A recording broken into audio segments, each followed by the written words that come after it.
Indeks ekonomi, Gen Z takut nikah. Antara realita, tekanan sosial, dan kemandirian. Growing before committing. Halo teman-teman semuanya, saya Windana Prikauta Soid. Pada kesempatan kali ini bersama dengan teman-teman semuanya kita akan membahas, emang benar ya indeks ekonomi Gen Z takut nikah? Tentu kita sebagai generasi yang berada di usia produktif, entah itu produktif dalam pendidikan, karir, pekerjaan, ataupun sedang dalam relationship kita. Banget nih ketika kita lagi sibuk-sibuknya dalam hidup, ketika kita sibuk-sibuknya ngerjain tugas, sibuk-sibuknya bekerja, lalu tiba-tiba ada pertanyaan, kapan nikah? Pertanyaannya sih terdengar sederhana ya, tapi entah kenapa bikin dada kita terasa sesak. Biasanya kita menanggapinya cuma tersenyum, atau enggak cuma ya melihat dengan canggung. Tapi jauh dari lubuk hati kita yang paling dalam, terkadang kita merasa capek, merasa tertekan dengan pertanyaan-pertanyaan yang selalu sama dan beruntun gitu ya. Pertanyaannya yaitu, kapan nikah?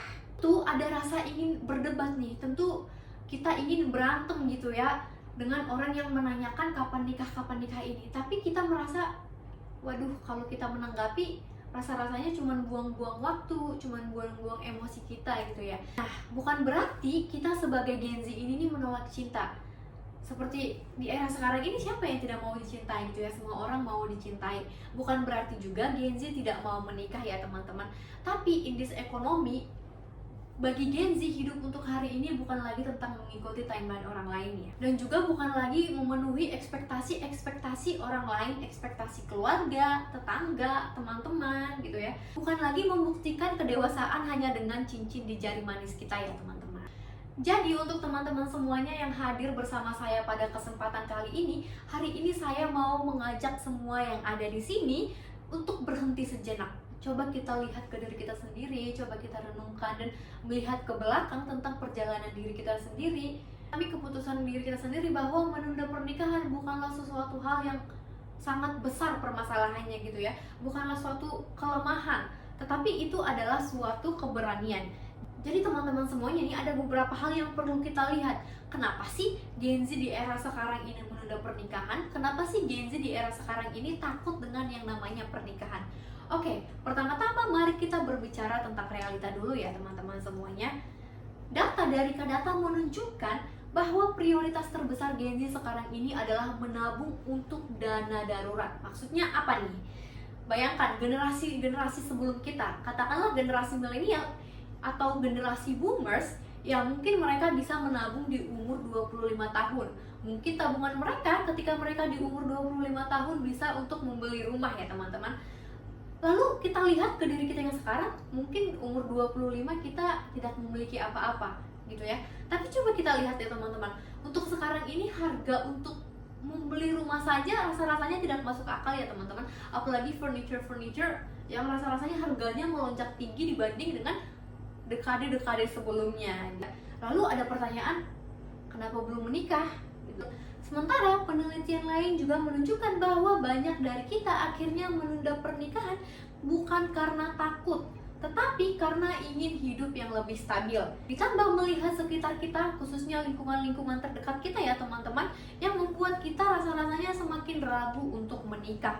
Pikiran kita semakin terbuka, sudah di tahap memikirkan kalau finansial kita belum stabil, kita memutuskan untuk menunda pernikahan terlebih dahulu. Karena kalau kita menikah tapi finansial kita belum stabil, nanti rumah tangga kita makan apa ya teman-teman? Kira-kira seperti itu.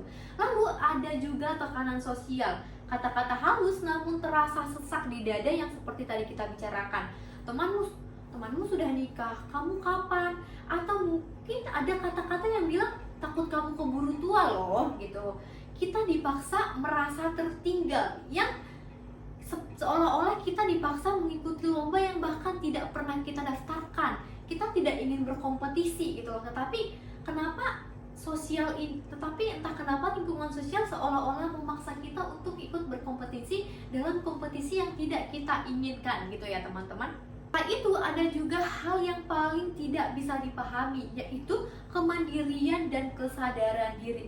Kita tumbuh di era dimana kesehatan mental itu bukanlah sesuatu hal yang tabu lagi ya teman-teman.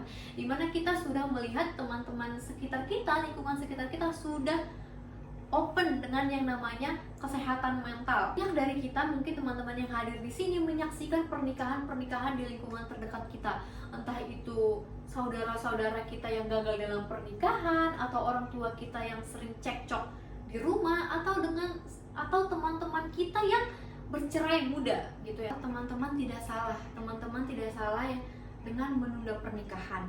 Kamu tidak terlambat dan kamu tidak gagal. Jadi teman-teman tidak gagal, teman-teman tidak terlambat. Tidak ada yang namanya terlambat ya teman-teman. Menunda pernikahan itu bukanlah sebuah dosa, bukan juga penyimpangan, bukan juga tanda kita anti komitmen. Tapi itu adalah salah satu bentuk kita mencintai diri kita sendiri. Kita mengetahui kekurangan kita sendiri dan kita ingin berbenah dulu terhadap diri kita sendiri sebelum kita melanjut ke yang namanya komitmen ya teman-teman. Dan juga bukan berarti kita sedang menolak masa depan, tetapi kita sedang menata masa depan itu, tetapi dari dalam diri kita sendiri dulu. Untuk teman-teman semuanya yang hadir di sini bersama-sama dengan saya yang mungkin sering mendapat tekanan, sering mendapat pertanyaan kapan menikah, cukup kita jawab dalam hati kita teman-teman ya, bahwa kalau kita sedang tumbuh, bahwa kita sedang membangun diri kita ke versi yang lebih baik.